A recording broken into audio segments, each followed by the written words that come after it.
Baiklah teman-teman, ini adalah Harris Sultan dan jika ada satu pelajaran yang seharusnya sudah kita pelajari sekarang, mengingat peristiwa baru-baru ini, terutama sejak 7 Oktober 2023 yaitu main-main, rasakan akibatnya.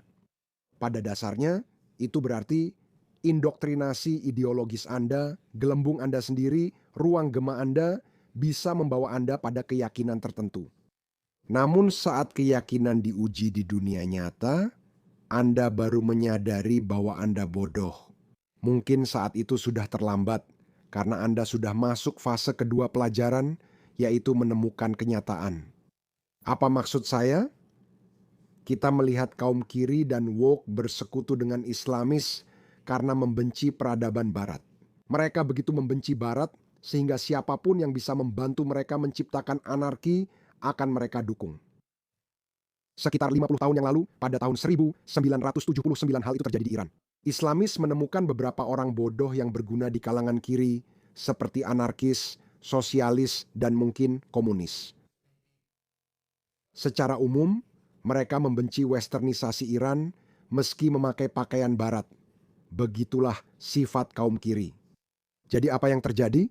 Pada akhirnya, para Islamis mengambil alih kendali Iran, lalu mereka membunuh kaum kiri atau mengasingkan mereka.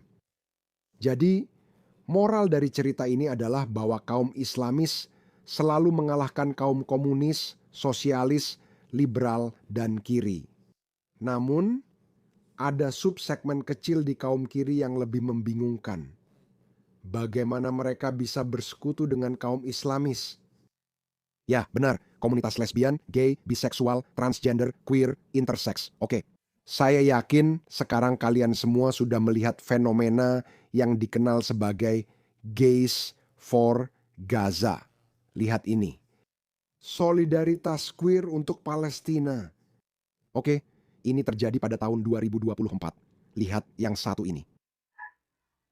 Lesbian, gay, bisexual, transgender, queer mendukung Palestina. Mereka ini bahkan jenis orang bodoh yang lebih spesial lagi. Mereka lebih paruk dari sosialis dan komunis, juga sangat bodoh. Jangan salah paham, itu benar-benar bodoh. Mereka berpikir bisa memakai kaum Islamis untuk menggulingkan status quo Barat, menciptakan anarki, lalu mengambil alih kekuasaan. Jadi mereka punya agenda sendiri. Orang-orang lesbian, gay, bisexual, transgender, queer yang mendukung Palestina tidak tahu apa-apa. Mereka ini yang paling bodoh di antara semuanya. Lihat saja ini. Lihat kelompok queer untuk Palestina ini. Jadi kenapa saya tunjukkan ini kepada kalian? Kalian pasti bilang, Harris, kami sudah tahu itu. Kenapa kamu tunjukkan ini kepada kami? Lihat saja kelompok queer untuk Palestina ini. Oke? Ini alasan saya tunjukkan ini. Oke? Jadi komunitas gay dan biseksual terkejut setelah mereka dijebak oleh kelompok Islamis, oleh Muslim, dan dipukuli di depan kamera dalam serangan yang terinspirasi oleh Islamic State. Oke. Komunitas lesbian, gay, biseksual, transgender, queer yang mencintai kelompok Islamis dan Muslim. Saya tidak tertawa pada kekerasannya, tapi pada kebodohan mereka yang mengira hasilnya akan berbeda. Lupakan tentang Islamis ala Islamic State atau garis keras. Seperti kata Muslim, tidak ada Islam radikal atau ekstremis, hanya ada satu Islam. Dan saya katakan kepada Anda, Islam standar Muhammad mengatakan bunuh homoseksual. Tidak ada saran untuk rekonsiliasi atau perlakuan terhadap homoseksual. Begitu Anda melakukan tindakan homoseksual, maka hukuman Anda hanyalah kematian. Tidak ada rehabilitasi. Kamu tahu, setidaknya Kristen mencoba rehabilitasi dan terapi. Di Islam tidak ada rekonsiliasi, terapi, atau rehabilitasi. Hukuman mati saja. Tapi orang-orang bodoh ini, maaf saya bilang, entah kenapa berpikir kita harus bersekutu dengan kaum Islamis. Ini yang terjadi. Oke, saya bacakan untukmu. Sebelum serangan Bondi, remaja lesbian, gay, bisexual, transgender, queer, questioning, intersex, asexual plus di Sydney sudah menjadi korban awal kekerasan publik baru terkait jaringan teroris yang melahirkan penembak Navid dan Sajid Akram. Investigasi ABC menemukan video mengganggu dan kesaksian korban dari simpatisan Islamic State. Mengapa disebut simpatisan Islamic State? Mereka Muslim. Mereka mengatakan tak ada Islam radikal atau ekstrim, hanya Muslim. Jadi para korban, kesaksian tentang Muslim yang memburu dan memukuli anak laki-laki gay dan biseksual di depan kamera di Sydney. Apa selanjutnya?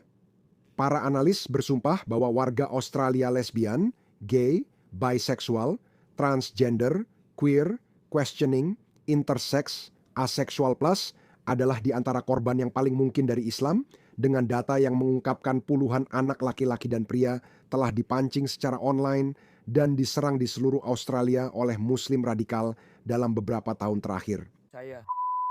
Jangan biarkan lendirmu mengganggumu. Film. Beri uangmu. Beri kami uangmu. Berhenti. You wanna be gay? Yeah? Tidak ada Islam radikal atau Muslim radikal, hanya ada Islam. Kamu tidak bisa menyalahkanku soal ini. Umat Muslim marah saat kami menyebut Islam radikal atau ekstremis. Hanya ada satu Islam, hanya ada satu jenis Muslim. James, 16 tahun, berteriak ketika sekelompok remaja berpakaian hitam menyeret dan menginjak kepalanya. Sementara salah satu pelaku merekam dengan ponsel di Taman Strathfield, Sydney. Dalam video lain, geng memaksa remaja 16 tahun masuk toilet dan memukulnya berulang sambil memanggilnya F. Kamu tahu kata itu F. Kami juga menyebut rokok dengan kata itu. Dan seorang kafir atau orang yang tidak percaya, darah mengalir di wajahnya saat dia memohon, darah mengalir di wajahnya saat dia memohon, aku akan melakukan apa saja. Klip ketiga memperlihatkan anak laki-laki berbaju pendek, terbaring di rumput, menutupi wajah saat diinjak dan dipanggil anjing gay. Sementara penyerang meneriakkan Dawalatul Islam, artinya negara Islam dalam bahasa Arab. Aku akan menembakmu, anjing kecil. Salah satu penyerang berkata begitu sebelum korban akhirnya mengeluarkan teriakan bernada tinggi dan video pun terputus. Inilah yang kalian lakukan pada orang-orang kalian. Saya ingin bertanya pada lesbian, gay, biseksual, transgender, queer untuk Palestina dan Gaza, kalian para idiot. Saya ingin bertanya pada kalian, para idiot, inilah ideologi yang kalian dukung. Beberapa orang berkata, ya, saya tahu mereka membenci kita. Saya tahu mereka ingin membunuh kita, tapi itu bukan alasan untuk tidak membela hak asasi mereka. Kalian tahu betapa bodohnya itu? Itu seperti seorang Yahudi mendukung hak asasi manusia Nazi. Begitulah menyedihkannya hal itu. Sebenarnya apa yang sedang kita lakukan di sini? Sebenarnya apa yang ingin dicapai oleh gerakan ideologi ini? Mereka ingin membentuk masyarakat sesuai keyakinan ideologi mereka. Karena itu, saya sangat menghargai nilai dan peradaban Barat. Peradaban Barat merupakan lanjutan dari agama Kristen. Ya, agama Kristen harus melepaskan dan menyerahkan banyak kekuasaan agar peradaban Barat saat ini bisa terbentuk. Saya suka peradaban Barat karena meski berbeda, kita bisa hidup berdampingan. Namun, ada ideologi lain yang berperan dan tidak mentolerir perbedaan pendapat, seperti Islam, seperti komunisme. Dan yang lucu adalah orang-orang lesbian, gay, biseksual, transgender, queer, intersex, dan kaum kiri ini. Mereka selalu tertarik pada ideologi totaliter seperti komunisme, seperti Islamisme. Islamisme bahkan tidak menyukai mereka.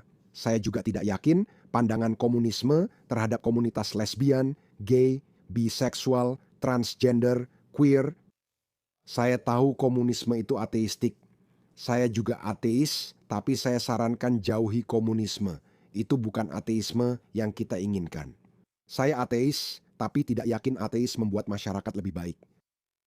Di dunia bebas, para ateis akhirnya menciptakan wokisme yang merupakan tingkat ekstrim dari liberalisme. Kita sudah lihat hasilnya. Saya tidak menginginkan itu. Namun, jika kekristenan diperlukan sebagai pengawasan bagi pemerintahan bebas, saya sangat mendukungnya. Saya kini lebih menghargai kekristenan, bukan karena unsur supranatural dalam kekristenan, tetapi karena konsekuensialisme. Perhatikan peradaban yang berasal dari kekristenan. Ada yang bilang itu terjadi meski ada kekristenan. Baiklah. Tetapi karena sifat toleran dari kekristenan, revolusi ilmiah, renaissance, dan periode pencerahan bisa berkembang atau bisa terjadi di bawah pengawasan kekristenan. Itu tak bisa terjadi di bawah komunisme maupun Islam. Itu memang tidak terjadi di bawah Islam. Jadi saya ingin kekristenan tetap bertahan. Saya ingin kekristenan memainkan peran besar dalam menjaga prinsip-prinsip demokrasi liberal yang bebas. Sekarang, saya harus membuat perbedaan. Saya tahu Amerika adalah negara Kristen atau telah menjadi negara Kristen untuk waktu yang sangat lama. Sepanjang abad ke-20 Amerika tetap menjadi negara Kristen. Tapi pada saat yang sama, sebagai negara, Amerika tetap menjadi negara sekuler yang netral. Amerika tidak membiarkan kekristenan bebas sepenuhnya. Mereka hanya memberi isyarat seperti "In God we trust". Dan kamu tahu, mereka harus melawan komunisme ateis yang jahat. Mereka memakai Tuhan dan kekristenan untuk melawan komunisme, dan itu baik. Aku juga ingin hubungan seperti itu. Aku ingin liberalisme dan sekularisme sejalan dengan kekristenan. Jika kita serahkan pada kaum woke dan komunitas lesbian, gay, biseksual, transgender, queer, intersex, kita akan kacau. Karena kaum Islamis membenci kaum gay, namun kaum gay justru meneriakkan dukungan untuk Gaza. Maaf, kembali lagi, mengapa kita sebenarnya mengikuti ideologi? Tujuan akhir dari ideologi itu adalah untuk membentuk masyarakat. Pendukung Gaza dari kalangan gay ini pada dasarnya menyatakan ingin menciptakan masyarakat Islam totaliter seperti di wilayah Islamic State of Iraq and Syria seperti Afghanistan. Menurutmu apa yang terjadi pada kaum gay di Gaza? Jadi, meski mereka membenci kita, bukan berarti kita tak bisa bicara soal hak asasi manusia. Itu bodoh karena kamu membantu orang homofobik membentuk pemerintahan di Gaza yang akan melemparkan kalian dari atap. Lihat perilaku mereka, kejadian terbaru terjadi di Sydney. Lihat cara mereka memperlakukan orang sepertimu. Gerakan kiri pendukung Gaza sangat bodoh. Tapi orang-orang Gays for Gaza itu benar-benar tipe orang bodoh spesial. Spesial, lebih parah. Izinkan saya ulangi, ini seperti Yahudi membela hak asasi manusia untuk Nazi, sebodoh itu. Jadi saya pikir saya akan membagikan itu kepada kalian.